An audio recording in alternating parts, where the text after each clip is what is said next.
Hello friends, I may not say I hate cooking because I am cooking Brussels sprouts today. వీటిని చిన్న cabbage అంటారు. ఇది ఎలా చేయాలంటే కొంచెం నూనెలో తాలింపు వేశాక ఉల్లిపాయలు వేసి అవి వేగాక ఈ చిన్న క్యాబేజ్ ముక్కల్ని వేసి కాస్త పసుపు వేసి తర్వాత ఉప్పు వేసి తర్వాత చిటికుడు కారం వేసి చక్కగా కదిపి మూత పెట్టి వాటిని ఉడకనివ్వాలి. కాసేపు అలా ఆగాలి. ఉడికాక దాంట్లో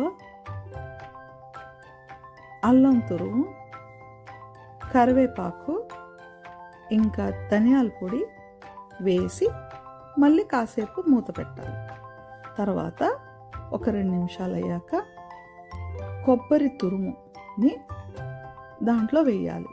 ఇది పచ్చి కొబ్బరి తయారు చేసింది అవ్వచ్చు, రెడీమేడ్ కూడా, ఎనీథింగ్ విల్ డూ.